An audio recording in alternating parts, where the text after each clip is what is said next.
Boa noite a todos e a todas, boa noite Boa às noite. nossas convidadas. Vamos dar início à rúbrica semanal organizada pela Associação Nacional de Cuidadores Informais, que pretende dar ouvir a voz de quem cuida. O meu nome é Liliana Gonçalves, vou estar aqui convosco nesta sessão e esta sessão é mesmo dedicada ao tema da doença de Alzheimer, cujo Dia Mundial se assinalou no passado dia 21 de setembro e aqui alguns dados preliminares para contextualizar.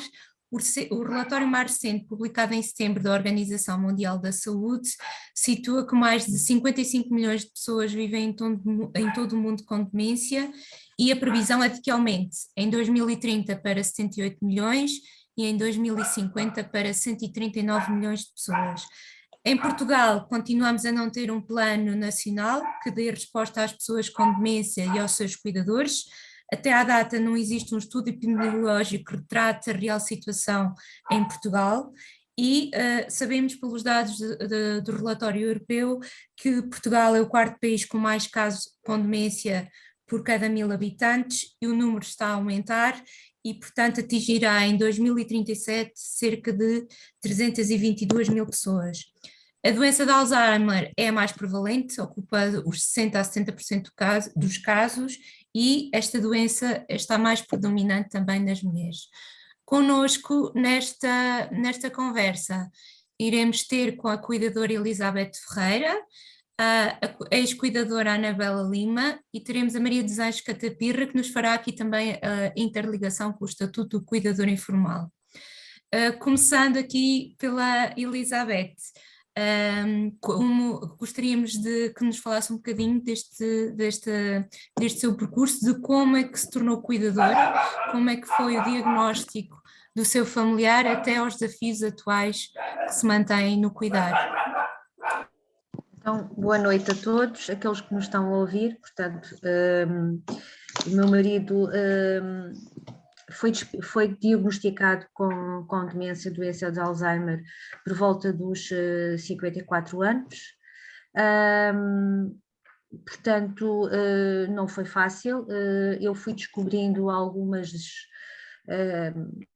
diferenças no seu comportamento, no seu raciocínio, pequenas alertas que me foram, enfim, abrindo caminho para eu pensar que não era uma coisa normal. Como tenho um filho mais velho com autismo, portanto também já era cuidadora dele, e por estar um bocadinho mais atenta às perturbações do desenvolvimento, achei que deveríamos procurar um neurologista e um psiquiatra para percebermos o que é que estava a passar com o meu marido, porque com 54 anos, na altura ele ainda era, portanto, uma pessoa muito, muito nova, não é? Portanto, e estávamos longe de pensar que poderia ser a doença de Alzheimer, embora eu tenha percebido que poderia ser, mas nós no fundo temos sempre aquela esperança de que não é nada disso, que é outra coisa qualquer. E o diagnóstico vem em 2018, através de um exame muito rigoroso e de um despiste através de uma neuropsicóloga e de um exame que se chama PET, que foi feito na Fundação Chapalimau. Recebemos o diagnóstico de um estado pré-senil e o diagnóstico de doença de Alzheimer.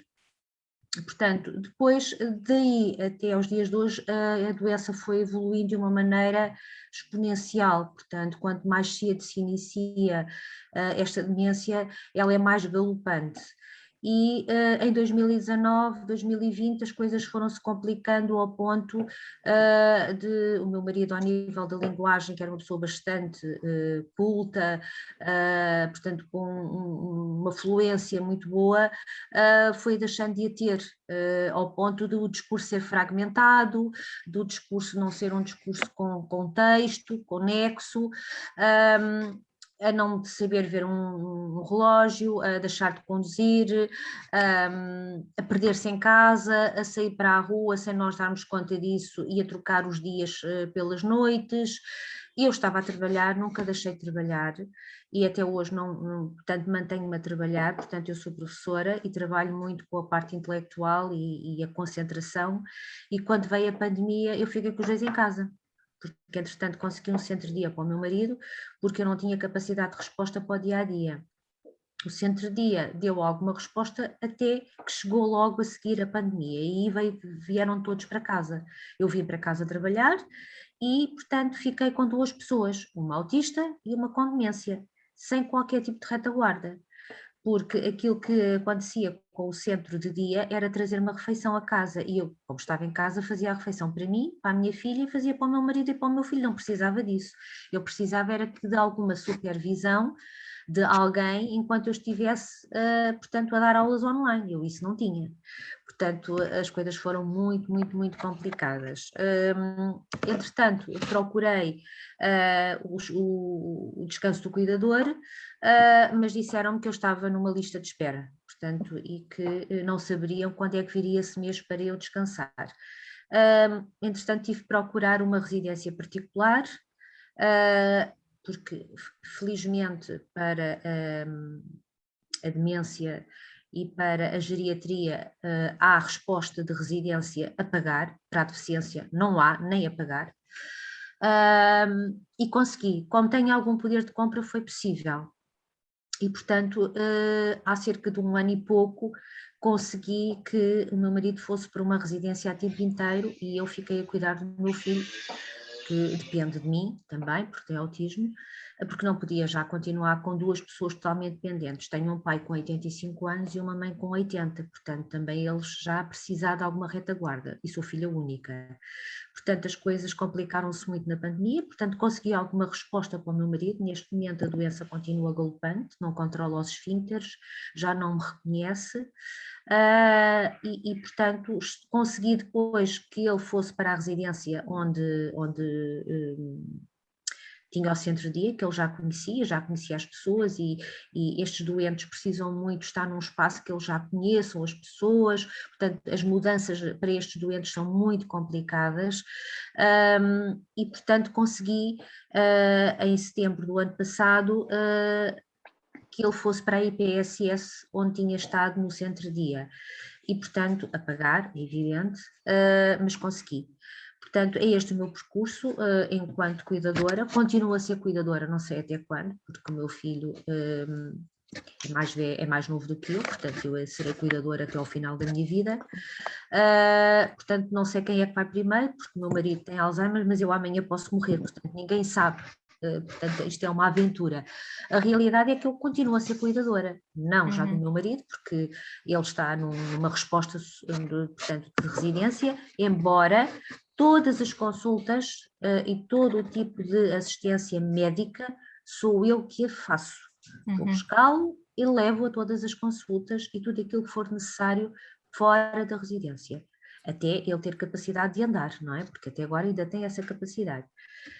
E é um bocadinho o meu testemunho, continuo a trabalhar porque o trabalho para mim ainda é um balão de oxigênio, portanto eu preciso trabalhar para poder sustentar, ter algum poder de compra, para dar alguma qualidade de vida a mim própria, ao meu marido e ao meu filho, e porque eu também preciso de uma outra realidade que não seja só cuidar. É evidente que depois das 5 eu entro noutro serviço, que é o serviço da cuidadora também, não é? Portanto, isto é um serviço, eu nunca descanso, a não ser durante a noite. Felizmente, no meu caso, o meu filho não é um caso muito complicado, mas não deixa de ser também uma preocupação e não deixa de continuar a ser uma cuidadora. Elizabeth, ainda bem que deu aqui o seu testemunho, porque muitas das vezes pensamos que as pessoas com demência são maioritariamente pessoas idosas, mas também a doença começa precocemente e o diagnóstico atempado é muito importante, e no caso do seu marido foi muito mais cedo, portanto, isso é importante também aqui ficar dito para as pessoas. Relativamente à questão da resposta social que conseguiu, de qualquer forma não é uma resposta social especializada na demência, é uma resposta que é generalista. É generalista, portanto não existe... Embora portanto, a diretora, neste caso, portanto, a coordenadora científica, seja uma psicóloga que está que já fez uma especialização em demência e porque se caminha cada vez mais para que as doenças da saúde mental, nomeadamente as demências, sejam cada vez mais frequentes em Portugal, porque as pessoas também duram mais tempo. Só para vos dizer que o meu marido tem 58 anos neste momento, já passaram 4 anos, e portanto as coisas, mesmo atempadamente eu não consegui travar a doença, porque há mais de 10 anos, 15 anos não existe um único medicamento que faça travar a doença, ou pelo menos que ela consiga estagnar. Portanto, ela avança na mesma, com medicação, sem medicação. A medicação alivia aqui o estado do humor. É aquilo que eu consegui verificar no meu marido, é que ele se mantinha bem disposto, porque muitas vezes esta doença provoca alguma agressividade, algum descontrole, pelas mudanças, alguma irritação, e a medicação ajuda a controlar estes estados do humor, mas a doença avança silenciosamente todos os dias nós notamos uma coisa diferente no doente de Alzheimer, e nunca uma melhoria, nunca. Por exemplo, eu, pelo menos, é a minha experiência enquanto cuidadora, eu nunca vi melhoras no meu marido, apesar de ele usar todo o tipo de medicação que existe para o Alzheimer. E sei também que a Associação de Alzheimer andava aqui há relativamente pouco tempo com a experiência do medicamento novo, porque há muitos anos que não é testada nenhuma medicação nova nesta problemática. Sim. Mas aqui, Elizabeth, portanto, em Portugal nós sabemos que não existindo o Plano Nacional para as Demências, não existem respostas especializadas na comunidade, respostas residenciais especializadas e que fazem muita falta. Há muitos cuidadores que cuidam de pessoas com demência em casa e a demência pode ter aqui uma evolução durante 10 anos, 20 anos e, portanto, é uma grande sobrecarga e por aquilo tudo que a Elizabeth também nos esteve a dizer, não é? Das alterações do comportamento, do humor, torna-se bastante difícil para o cuidador, porque também a pessoa que tem em casa, o seu familiar vai deixando de reconhecer e isto tudo também emocionalmente é duro.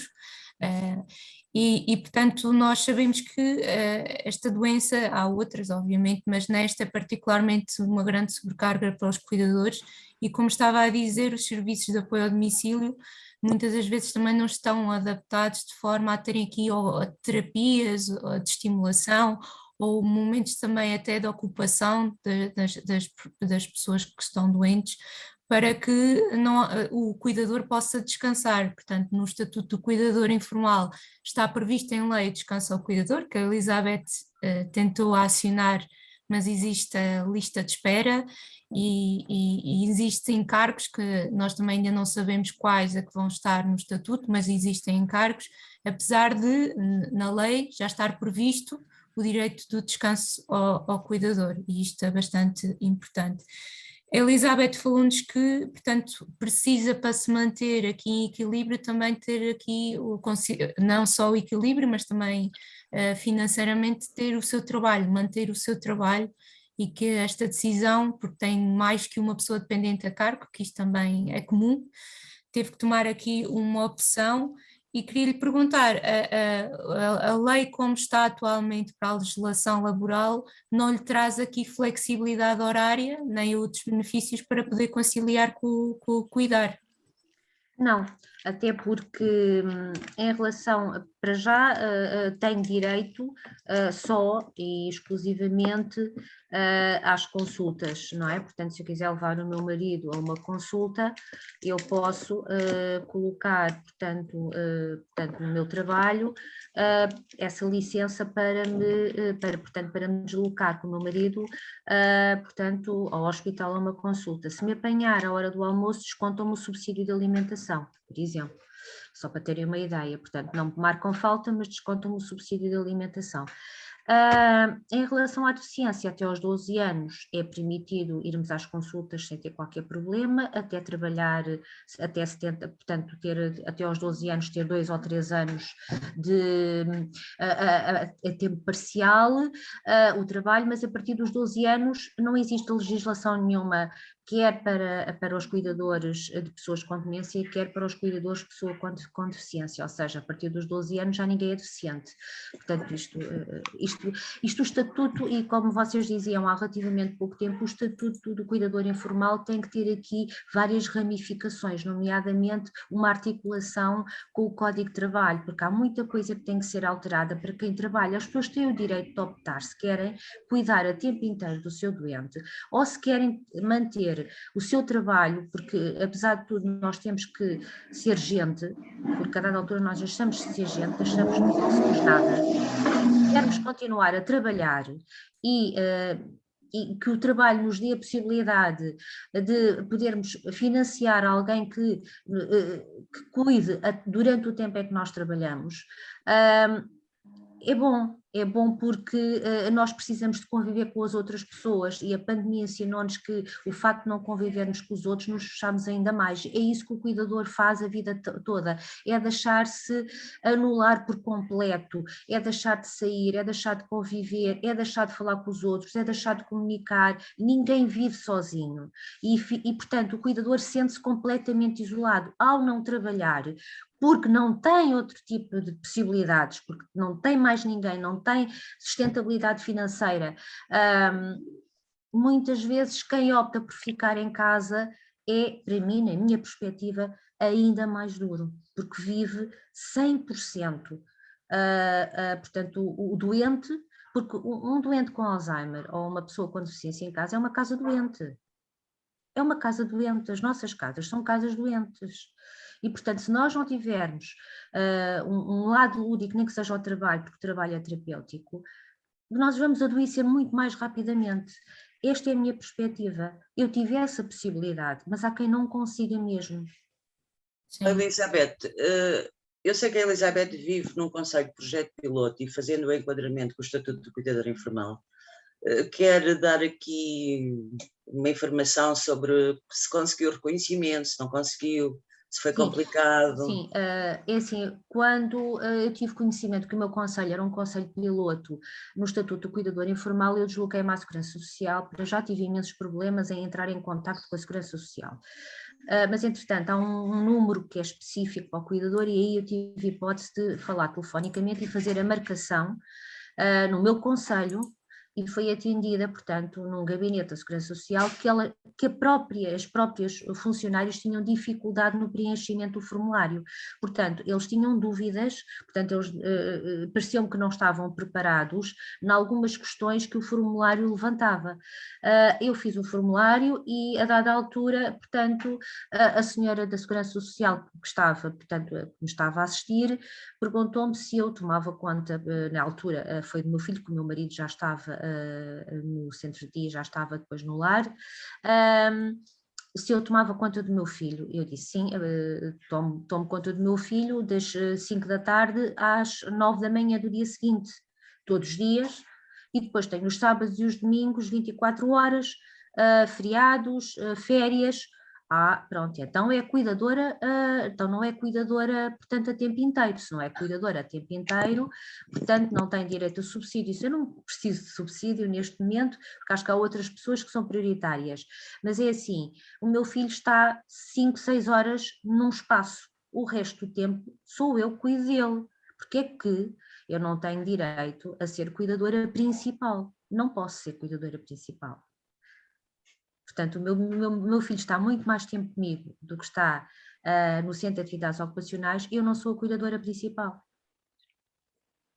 Mas conseguiu o reconhecimento? Sim, consegui o reconhecimento durante 6 meses, agora tive que renovar, mas, portanto, não sou cuidadora principal.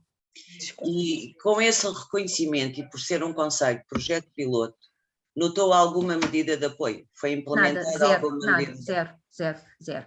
Aliás, eu durante a pandemia tive que pedir ajuda psicológica porque me estava a sentir em exaustão e falei com a minha médica de família, que foi excepcional, sempre excepcional, mas que me disse: Elizabeth, é assim, eu vou aqui inscrevê-la, mas Elizabeth, você precisa urgentemente de apoio, e este apoio não vem já, portanto, há uma psicóloga aqui para este centro de saúde e mais 3 ou 4 centros de saúde, portanto, se tem poder de compra, se tem poder de sustentabilidade, vá ao particular, e foi o que eu fiz. Portanto, eu tive psicoterapia durante 6 meses a pagar com o meu dinheiro. Portanto, em termos ainda práticos, hoje eu continuo à espera de uma consulta de psicologia.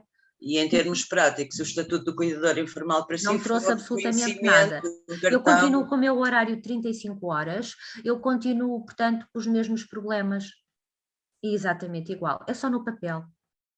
É só num cartão que diz E é um cuidador cartão que informal agora não tive que principal. renovar e apresentar novamente a documentação toda, em como o meu filho está interditado, em que o meu filho não tem o multiusos, pedi novamente um atestado em como tinha capacidade para tomar conta dele, tive que repetir tudo. Mas isso foi-lhe pedido tudo de novo na Segurança Social? Sim, foi-me pedido, sim, tudo na Segurança Social, de novo. Enviei aí há cerca de 3 semanas, já recebi em como foi recebido e continuo como cuidadora não principal. É uma vergonha passar 5 anos e as coisas não mudaram nada. Cada vez há mais dificuldades para nós cuidadores, é uma vergonha. Elizabeth, eu reconheço o que está a passar, porque passei por isso tudo, e é uma vergonha, eu sinto-me triste, magoada com as promessas que não existem ao fim e ao cabo. Isto é tudo para votos e nada mais. É triste porque eu reconheço, passei por isso tudo, e dizerem que a Segurança Social tem condições para dar ajuda psicológica, é mentira.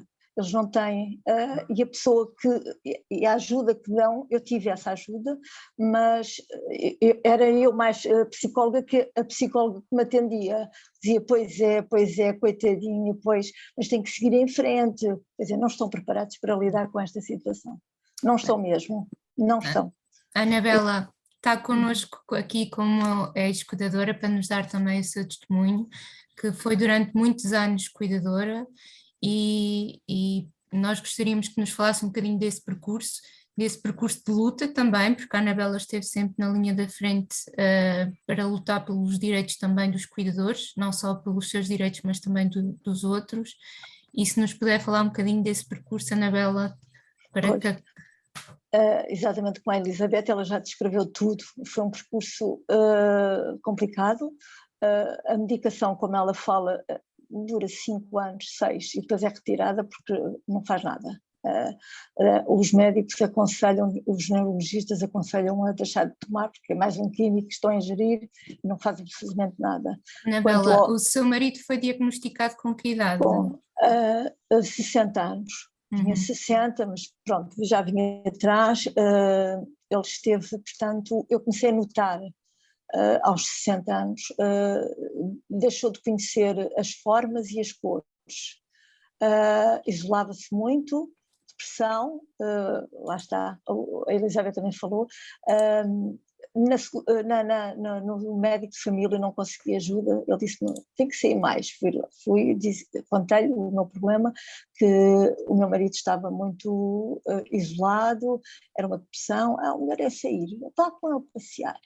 Acontece que as coisas sucediam e eu acabei por recorrer a um neurologista particular, e foi aí sim que fez os exames, o PET, a punção lombar, e foi diagnosticado com um tipo de Alzheimer e demência vascular cerebral. Foi um processo complicado, eu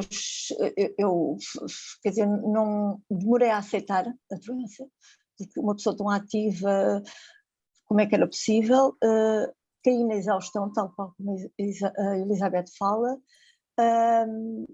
e passei por essas situações todas. Descanso ao cuidador, não existia na altura.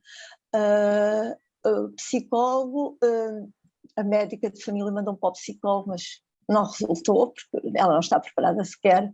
Estava mais interessada em tomar conta dos géneros que da pessoa que estava a tratar. Bom, recorri depois, entretanto, isto foi em 2013, consegui que, através da Alzheimer Portugal, no Cuidar Melhor, consegui uma psicóloga, e sim, aconselho, porque são pessoas especializadas, são na demência e sabem do que estão a tratar e ajudam-nos muito, tenho a agradecer. E depois do cuidar, a Elizabeth frisou que tem que ir ao hospital com o marido, mas ele ainda anda isso vai continuar, andando ou não andando, quando for ao hospital, mesmo de cadeira de rodas, vai acontecer ter que pagar a alguém, ou uma pessoa de família, ir com ele ao hospital, porque foi como aconteceu também. Não há ajudas, não há ajudas. Não há nenhum lar que trate disso, somos nós. Eu paguei várias vezes para ir ao hospital com o meu marido. Terapia, exatamente a mesma coisa, é tudo do nosso bolso, infelizmente. E para cuidar do seu marido, deixou de trabalhar, continua a trabalhar? Sim, portanto, eu a certa altura tive de deixar de trabalhar porque já não podia tomar conta dele. Pronto, eu tinha um negócio, mas era impossível eu estar a atender o público e a tomar conta do Valdemar, porque estava sempre preocupada, e acabei por fechar o negócio, que me deu imenso prejuízo, e fiquei em casa a tomar conta dele. Mas foi sem apoios complicado. alguns. Sem apoios alguns, nada. Tive de pedir a reforma antecipada para ter algum benefício, não é? Algum dinheiro. Neste tempo fui ajudada muito pelos meus filhos e pela minha irmã, e reformei-me antecipadamente, e tenho uma reforma de miséria que hoje em dia, passado 2 anos do meu marido partir, eu tenho de trabalhar, não sei até quando, porque não vejo nada, nem nos cuidadores atuais, nem nos ex-cuidadores. Nada foi feito, continua tudo igual. Entretanto, reconheço que nos 2015, há 5 anos atrás falava-se muito, hoje em dia só se fala da pandemia, só há olhos para o coronavírus, e nós continuamos invisíveis, o que é triste, muito triste para todos aqueles que estão a passar o que eu passei durante 9 anos. Anabela, sobre aqui a questão do estatuto do cuidador, mesmo para ex-cuidadores a lei tem aqui uma lacuna, portanto que não protege, mas também não protege todos aqueles que até à data de hoje, durante 20 ou mais anos, estiveram a cuidar, portanto estão muito protegidos em toda a questão da carreira contributiva, em todas as outras questões. E queria-lhe só perguntar, teve sempre a cuidar do seu marido em casa ou teve que... Não, ao fim de 3 anos vi a necessidade de o colocar num centro de dia, porque eu já não conseguia, não era? O meu sustento era tomar conta do meu negócio. E a certa altura vi necessidade, porque eu também estava exausta, porque eu servia de terapeuta ocupacional, eu era enfermeira, eu era mãe, eu era cozinheira, eu era tudo. E ao fim de 3 anos estava exausta.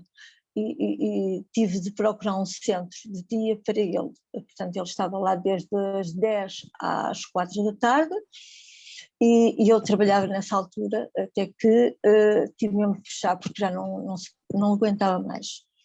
E depois acabei de ficar com ele em casa, porque no centro de dia a carrinha que eu vinha buscar, ele já não subia a carrinha, eu tinha de o ir pôr ao centro de dia, tinha de ir buscar ao centro de dia às 5 horas, e acabei por depois pedir para ele ser interno, porque eu não aguentava mais. Eu apercebi-me que estava muito cansada quando uma vez gritei com ele, porque ele não conseguia levantar a perna para sair do Poliban. Tinha estado a tomar banho e não conseguia levantar a perna. E eu aí percebi, ao gritar com ele, levantar a perna, percebi que não podia continuar, não era ele, era eu que estava mal. E nessa altura pedi, portanto, para o internar, não é? E consegui, um ano depois, estive à espera 1 ano. Estive à espera 1 ano. Uhum. 1 ano, exatamente. E depois, portanto, ele entrou no internato e eu acabei por ir visitá-lo, ia visitá-lo todos os dias, na hora que eu ia buscar às 5 horas, 4h30 neste caso, 4h30, e estava com ele até ao final do dia, até ele adormecer. Estava de jantar, mas foi um processo muito complicado, porque, tal como a Elizabeth, nas pessoas mais jovens, mais novas, o degradar da pessoa é muito, muito rápido. É muito rápido. Foi isso que aconteceu. Ele faleceu há 2 anos, mas acompanhei sempre, sempre. Do princípio ao fim, reconheço essas etapas todas, é muito doloroso e depois não ficamos bem, não ficamos. Temos um espaço, ficamos um vazio muito grande. O facto de eu cuidar durante estes anos todos, fica-nos um vazio tão grande que para preencher isso é muito complicado. Eu estava a começar, portanto, quando ele faleceu, uns meses depois, estava a começar a sair, a ter coragem de andar para a frente. Entretanto veio a pandemia e fui-me baixo outra vez. Voltou tudo à estaca zero. Sinto-me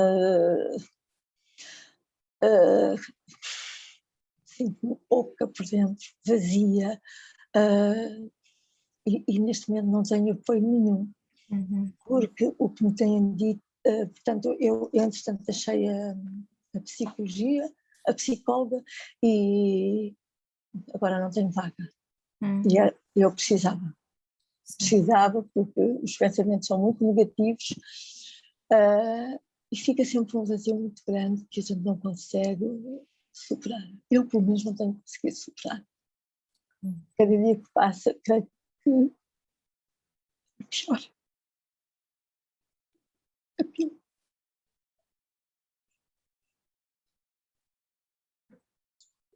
É difícil, e esta questão do cuidar permanece para depois, muito tempo depois. Sempre, sempre. Nós não vamos esquecer. Nunca, não vamos esquecer. Nunca, nunca. Não.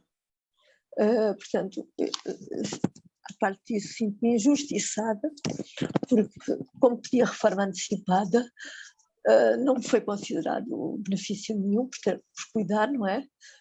Tenho uma reforma de miséria e continuo a trabalhar, a fazer um esforço diário para poder sobreviver, sem benefícios nenhums. E eu descontei 42 anos para a Segurança Social. Acho uma injustiça, tenho uma revolta muito grande, mas sou sozinha, não há mais ninguém que possa aliar-se a nós. O que eu digo é que os novos cuidadores deveriam falar mais, deveriam unir, porque creio que isto está a ficar no esquecimento. A doença de Alzheimer, as demências neste caso, estão a ficar muito esquecidas. Há 5 anos atrás falava-se muito, foi-se falando, desde que foi a pandemia nunca mais se ouviu falar. Somos invisíveis aos olhos de toda a gente. E eu penso e aconselho todos os cuidadores que se unam, que falem, que exijam mais, porque nós, se temos deveres, também temos direitos. Obrigada, Anabela, por este testemunho e por este incentivo também para olharmos para os cuidadores, para lhe darmos aqui visibilidade. Exatamente. Eu aqui têm de falar mais, têm que exigir quanto mais, porque uma pessoa sozinha não consegue. Temos que ser muitos mais, todos unidos, tudo na mesma direção, tem que ser tudo na mesma direção. Não pode haver aqui quebras, é exigir, porque nós, se cuidamos, temos um trabalho, isto é um trabalho, é um peso emocional, é um peso físico, é muito grande. E tenho a certeza que as pessoas que estiverem a ouvir isto reconhecem, mas têm que exigir, não podemos ficar à espera que as coisas caiam do céu, porque elas não caem do céu. É exigir, é fazermos revoltarmos, porque na minha altura, quando era injustiçada, eu reclamei, reclamei. Ok. É isso. Então, agradeço, cá vou perguntar aqui à Maria dos Anjos, a Catapirra, para as pessoas que nos estão a ver lá em casa, que tenham pessoas com demência a cargo, como é que é o processo? Portanto, descrevemos um bocadinho o processo, como é que a pessoa pode pedir o estatuto e os passos que neste caso terá que dar. Sim, tenham ou não tenham pessoas com demência, Sim, o exato. reconhecimento do cuidador informal acabou por ser igual para toda a gente. É um facto que esta luta e este movimento de cidadãos começou efetivamente com as pessoas com patologia de Alzheimer e outras demências, exatamente pelas injustiças que a Anabela Lima está a falar, porque a grande maioria das pessoas cuidava anos a fio e ficava sem direitos e não tinha conhecimento de como cuidar e era sempre complicado as experiências que iam tendo ao longo dos cuidados. E também é verdade que essa legislação ficou abrangente e serviu para todos os cuidadores informais. Infelizmente já não abrangeu a Anabela, a legislação em si, mas também digo assim, é bom da verdade que eu olho para a legislação e para a prática da mesma e acho que tu tinhas ficado da mesma forma, porque aquilo que está aprovado não te ia adiantar nem atrasar absolutamente em nada. Até porque, apesar de haver imensas, ou pelo menos algumas forças políticas que propuseram e queriam considerar a carreira contributiva do cuidador ao longo dos anos que cuidaram, porque efetivamente tiveram um trabalho, isso não foi aceito, e aquilo que foi aprovado e aprovado por unanimidade acaba por ser um conjunto de medidas que no fundo e neste momento, como se viu pela Elizabeth, nem em conselhos de projetos de piloto está posto em prática. No fundo, o grande problema aqui das pessoas que tratam de pessoas cuidadas com demência consiste essencialmente numa exigência que é feita que tem a ver com o consentimento do cuidador. Ou seja, os formulários são básicos, estão na Segurança Social. Qualquer pessoa que queira retirar o formulário para pedir o reconhecimento, seja em que concelho for do país de Portugal continental, pode fazê-lo, porque o reconhecimento para todos está aberto desde julho de 2020. As medidas de apoio, essas só estão a ser implementadas nos tais 30 concelhos de projetos piloto, que em teoria acabaram em 31 de maio de 2021 e que na prática ainda subsistem porque ainda não temos regulamentação para o resto dos concelhos do país. Portanto, isso é importante, porque há muitas pessoas que nos perguntam à associação quando é que começa para todo o país e, portanto, a regulamentação ainda não foi publicada. Seja como for, o reconhecimento pode ser feito. A aplicação das medidas de apoio é que ainda não saiu a regulamentação.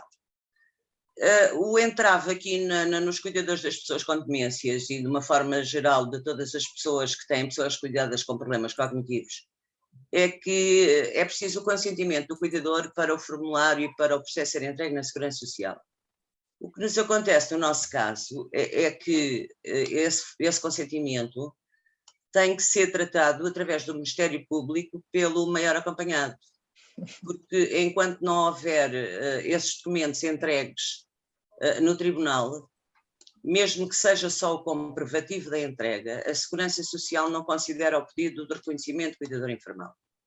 Isto tem sido um entrave para muita gente, primeiro porque não entendem o porquê, porque já cuidam há 5, 6, 7 anos, e como é óbvio, uma demência nunca melhora, o processo é sempre evolutivo, mas as pessoas cada vez ficam piores, portanto não se entende porque é que se já está a cuidar há 7 anos e depois exigem tanto papel para continuar a cuidar. Isto há qualquer coisa aqui que deveria ser pensada. É um facto que tem sido um entrave, porque há muita gente com idades e faixas etárias já elevadas a cuidar de outras que têm demência. Estamos a falar de maridos e mulheres, não na faixa etária dos vossos maridos, mas bem mais idosos. As pessoas têm dificuldades para já em se deslocar aos centros distritais, que são os únicos que dão apoio efetivo no Estatuto do Cuidador Informal, porque são os únicos balcões que foram nomeados para apoiar. E depois aparecem muitos balcões de apoio ao cuidador informal ou na Segurança Social que não sabem o que é que estão a dizer, como por exemplo aqui o caso da Elizabeth. Eu acho que é de bradar aos céus estarem a pedir 6 meses depois toda a documentação, quando a única coisa que se deve fazer é a renovação do cartão do cuidador informal. Portanto, há aí uma informação mal dada, pelo menos de acordo com aquilo que está legislado. Isto, no fundo, para dizer que o processo é complicado, é burocrático. Qualquer das maneiras, e apesar de todas as exigências que foram feitas durante o movimento dos cuidadores, das poucas coisas que foram aprovadas, que ainda não estão regulamentadas, mas que seriam importantes e são importantes, é o apoio na área de saúde ao cuidador informal, que eu acho que é da extrema importância para quem está em casa sozinho a cuidar e a cuidar de doenças que evoluem todos os dias. Portanto, esse apoio na área de saúde está aprovado, o apoio psicossocial também está aprovado, o apoio psicológico está aprovado, o tal subsídio de apoio ao cuidador, que ainda não se sabe em que moldes é que vem agora com a regulamentação, foi aprovado, mas nos projetos piloto não era atribuído a quem tivesse reforma, e é um facto que aqui no caso das demências a grande maioria dos cuidadores são pessoas reformadas. Portanto, ficaram logo postos de partes de parte. E depois, a única coisa que, e eu espero não estar aqui a cometer nenhuma incorreção, a única coisa que eu me recordo que foi aprovada na lei, relativamente a ex-cuidadores, foi a integração nos centros de emprego como desempregados de longa duração. E eu não vejo até que ponto é que, e estamos a falar de demências e de cuidadores de pessoas com alguma idade e pessoas numa faixa etária que já não é tão jovem assim, não estou a ver quais são os proveitos práticos desta legislação para uma pessoa na faixa etária dos 60 anos. Exato. Ainda bem que falaste nisso, Maria, porque eu, antes de pedir a reforma, tive a receber subsídio de desemprego e tinha que me apresentar semanalmente, portanto, com os tais carimbos, semanalmente, e tinha que consultar um livrinho no centro de emprego para procurar emprego. E tudo o que havia para a minha idade era precisamente para lares. Ora, eu, quer dizer, tinha saído, estava a viver um pesadelo em ser cuidadora e era para lá que me queriam mandar. E eu disse que não. Só há empregos desse tipo. Para nós, para a nossa idade, se calhar éramos uma ajuda para o Estado, não é? Temos muita experiência na área, mas não há nada para nós, nada. Acima dos 30 já não há, quanto mais dos 60. Impossível, não há empregos para nós. Pois daí eu estar a dizer que, apesar de não fazeres parte já do grupo de cuidadores informais que podiam ter reconhecimento, quer dizer, mesmo que fizesses, não tinha adiantado nada, porque os benefícios é um facto que não iam contemplar e eu acho que nem sequer pensaram nos ex-cuidadores informais. Não, nada. E era uma das coisas que estava em cima da mesa, não era? Era contarem os anos para... Eu já não pedia muito, eu pedia só 2 anos para a carreira contributiva, mas pronto, não há. É precisamente isto que eu digo, cuidadores, neste momento, unam-se, porque têm de pensar no futuro, a doença é 9, 10, 11 anos, e depois o que é que fazem?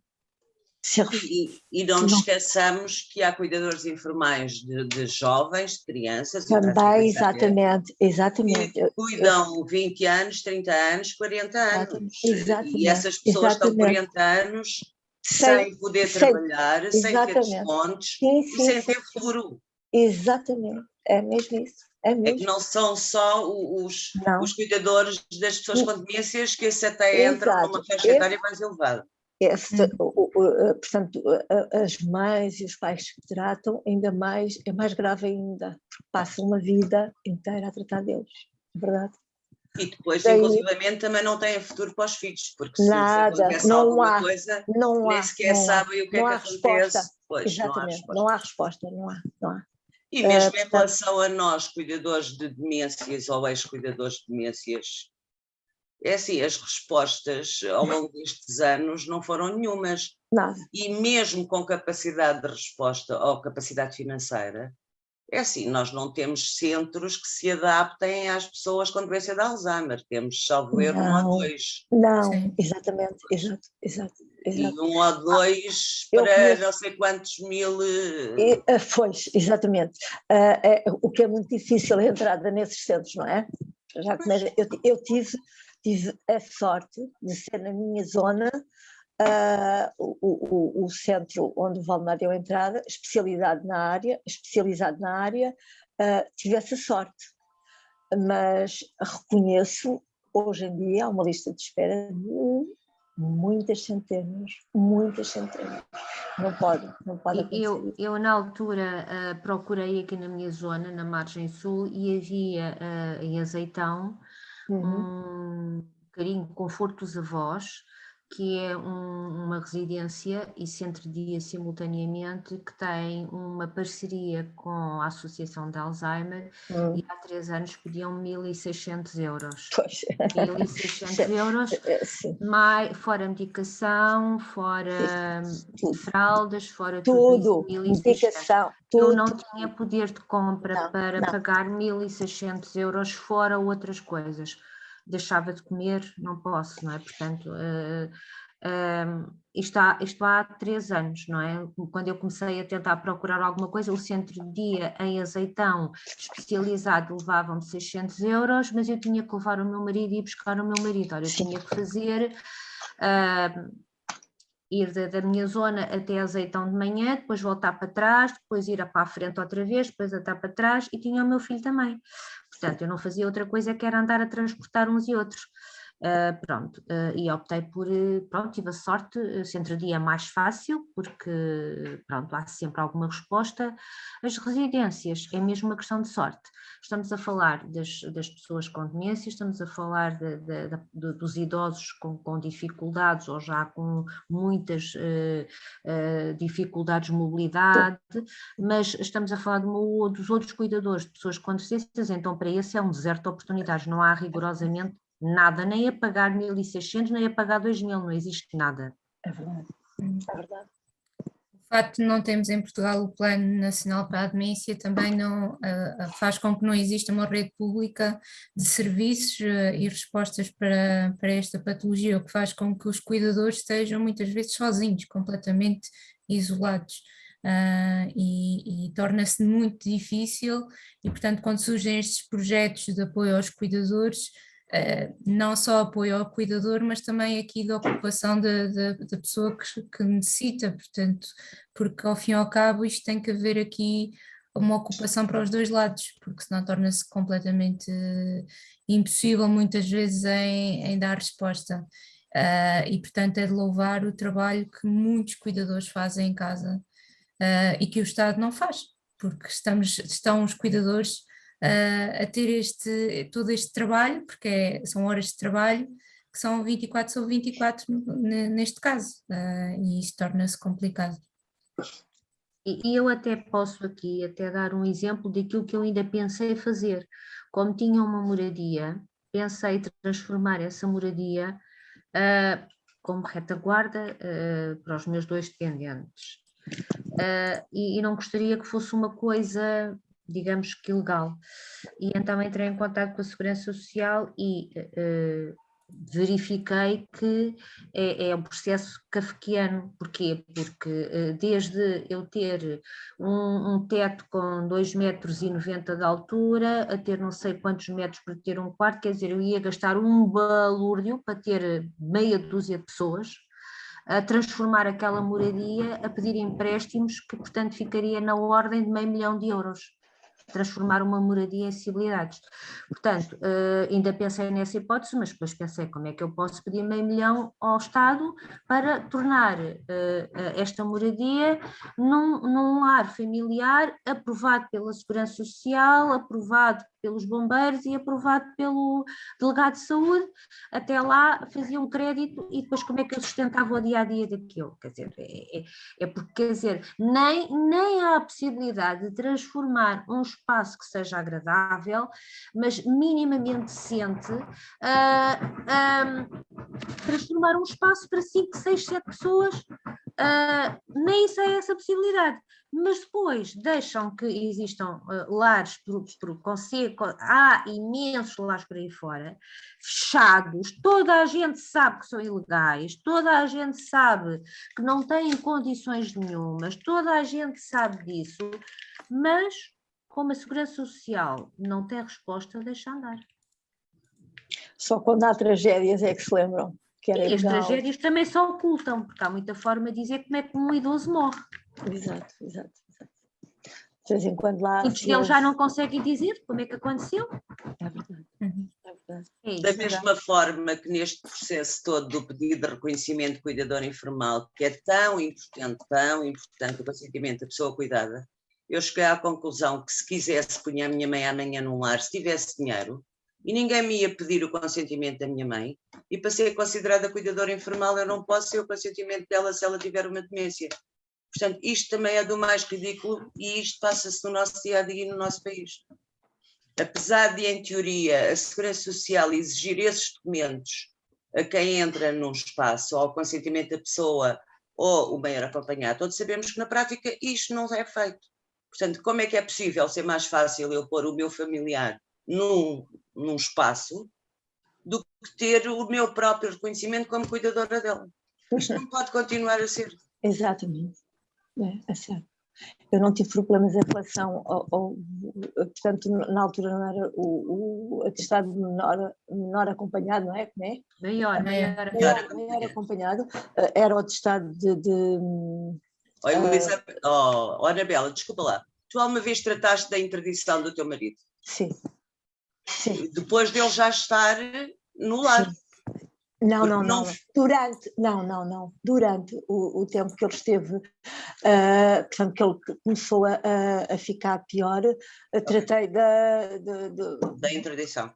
Exatamente, interdição, exato. E consegui sem problemas alguns. Na altura era a interdição, Era, exatamente, exato. Portanto, mais para ele entrar no internato, eu tive que apresentar isso.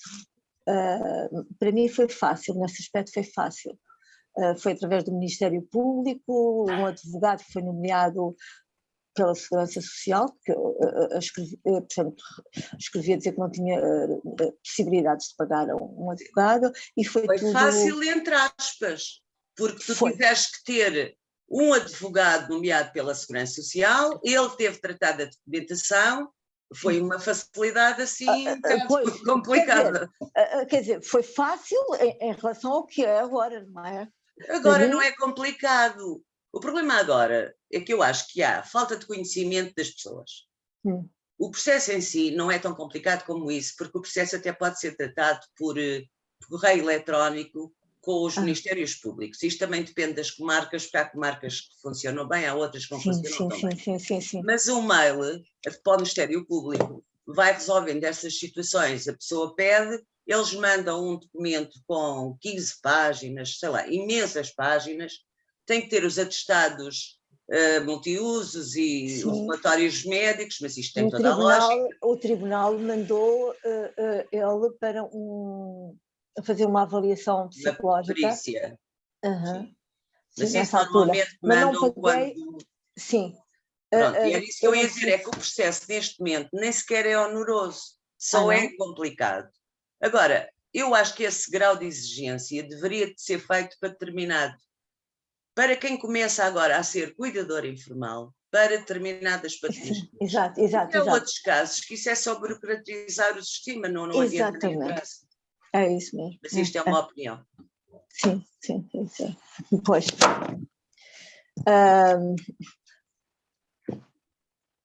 Nós já passamos por isso tudo, sabemos como as coisas correm, não é? Eu fiz tudo legal, mas, quer dizer, cheguei ao fim e não lucrei nada com isso. E continuo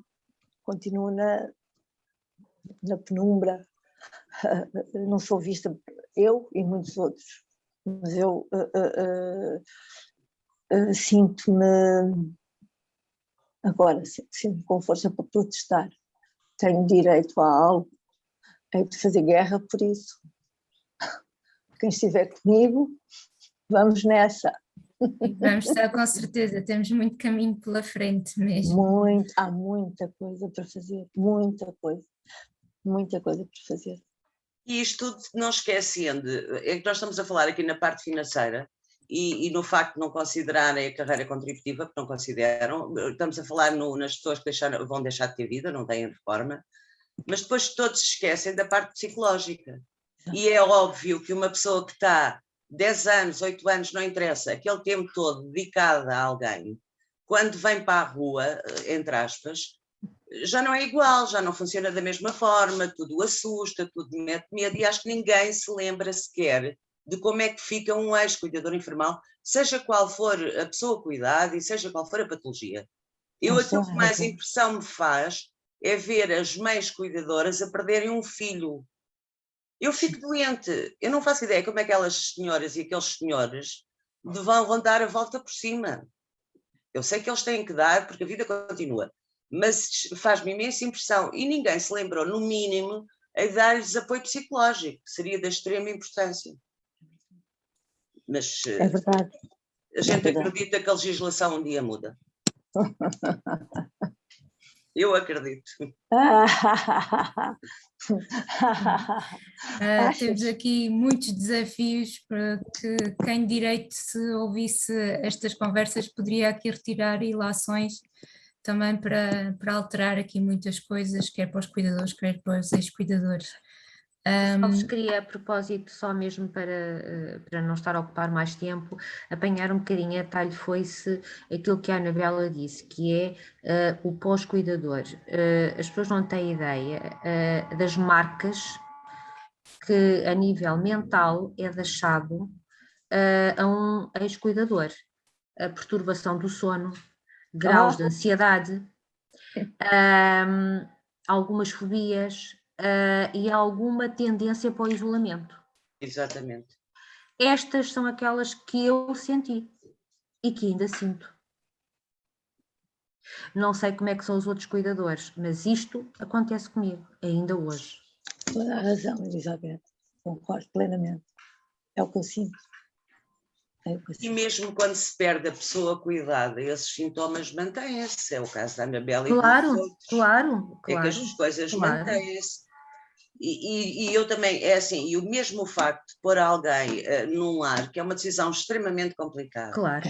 Porque não só porque nós sabemos que a priori a resposta se calhar não é como nós gostaríamos, nem tem os cuidados que nós queríamos, só essa decisão por si já é complicada. É um peso grande, sem dúvida. É um peso grande. É um peso emocional muito e de consciência grande. Que vai demorar muito tempo a ultrapassar. Estamos a abandonar, não é? Estamos a trair a pessoa. É que não é propriamente despachar alguém para um lar e ficar tudo bem, não. Está muito longe de ser isso. Nada. Muito longe de ser isso. Daí a minha companhia diária, das 4 às horas que eu adormecesse. Exatamente, é isso mesmo. Porque eu sentia que eu estava a trair. Exato, é isso. Eu e possivelmente a Elizabeth também sente o mesmo em relação ao marido. É complicado, é muito complicado estas decisões que temos que tomar. E eu pergunto se há dinheiro para dar às instituições. Eu sei que a Segurança Social para o lar onde o meu marido estava era comparticipado por pessoa com à volta de 800 euros. Eu dava 500. Portanto, se eles dão esse dinheiro às instituições, por que é que não nos deixam tomar a opção de cuidar? Porque esses 800 euros, possivelmente, para já, tomava eu conta dele, estaria mais tranquila, porque não me preocupava com a despesa monetária, que seria uma grande ajuda. Eu não tive essa opção, eu nem ninguém tem, não é? Porquê? É só que eu pergunto, porquê? Se existe essa verba, porquê que não vamos dar ao cuidador? Liliana? É um desafio. A dizer? É um desafio grande, porque isso é uma pergunta que que surge à cabeça, que é o subsídio do apoio ao cuidador, como está previsto Não é nada, o subsídio não é é indigno, nada. continua a ser E quem é indigno. reformado não tem direito. Então, mas como é que é? Como é que é? Não pode ser, a gente não vive com 200, 300 euros. Não podemos viver, não é? Se eles dão 800, eu sei, tive conhecimento, onde o meu marido estava, a Segurança Social contribuía com 800 e eu pagava 500. Na altura, fui ajudada pelos meus filhos, eu fiquei sem tostão. Porque é que não nos dão essa hipótese de dar-nos o dinheiro? E nós tratamos com carinho, dar a opção. Queres ficar com ele ou vai para ele? Ou pelo menos deem a opção da pessoa escolher. Exatamente. Porque é assim, nós temos que ter o direito de escolher se queremos tratar a 100% ou se queremos apoio para cuidar. Mas a opção tem que ser nossa. E enquanto a pessoa cuidada tiver capacidades, teria que ser das duas. Mas dê-nos no mínimo essa opção, porque nós assim não temos opção. Nada. Não. Cuidamos porque somos obrigados, porque não temos dinheiro, porque não há espaços como deve ser, principalmente na área da demência. Portanto, nós não temos opção. Não temos, não há mesmo, não há. E não deveria contar com o rendimento das pessoas que habitam a casa. Quer dizer, nós estamos a tratar, é um trabalho que temos. Deveria ser. Mas não há nenhum subsídio da Segurança Social que não considere o rendimento do agregado familiar, portanto aqui eles também não iriam fazer nada diferente. Até porque eles nem consideram isto o trabalho, nós não fazemos nada, porque não há patrões, portanto não trabalhamos. Daí também não podermos fazer greve, não podermos tomar outras medidas, não podermos tomar uma série de... Aliás, nem termos o grande apoio da concertação social, porque nunca tivemos ao longo deste processo todo, daí a gente ter tanta dificuldade em que a legislação laboral seja alterada. Portanto, é assim, a sociedade não está habituada a que os cuidadores informais exijam direitos. E se falou há algum tempo de cuidadores informais e em direitos de cuidadores informais, a partir do momento em que a lei foi aprovada, toda a gente ficou descansada e ninguém mais se importou porque os cuidadores têm uma lei. Pronto, mas a lei é papel, a lei é teoria e não temos efetivamente nada implementado ainda. Nada, não há nada. É isso mesmo, não há nada. Daí eu pedir a todos os cuidadores, unam-se, reclamem, protestem, porque possivelmente não será com eles, mas será para nós, sei lá, se daqui a uns anos não serei eu ou os meus filhos a tomarem conta de mim e a terem algum benefício por poderem escolher entre o lar e a tratarem em casa. Não será para nós, mas será para as novas gerações, pelo menos acreditemos nisso. Ao menos isso. Liliana, eu acho que toda a gente já está farta de nos ouvir. Não está, não. O que eu queria aqui fazer, queria agradecer-vos às três pelos vossos contributos, os vossos testemunhos, porque muitas das coisas que vocês disseram são coisas que os cuidadores lá em casa e quem está a ouvir sente, e muitas das vezes ouvir também quem passa por estas situações é a melhor forma também de sentirem que não estão sozinhos. E eu acho que estes momentos, sobretudo para essa questão também importante, para além de toda a informação que aqui também demos, e para além disso, sabermos que todos que a lei não satisfaz aquilo que nós precisamos para os cuidadores e, portanto, terem percepção que é esta a posição da associação, porque nós sabemos que é isto que se passa com os cuidadores e, portanto, a associação vai continuar a travar aqui em várias frentes para tentar que a lei o mais possível se aproxime àquilo que os cuidadores precisam e, como vimos, está muito longe ainda de ser possível. Portanto, agradecer a todas as pessoas que nos acompanharam. Vamos estar novamente a próxima sexta-feira com outro testemunho e desejar um bom fim de semana dentro daquilo que seja possível. Obrigada. Obrigada, beijinhos. Obrigada, uma boa noite a todos. Obrigada a todos. Tchau.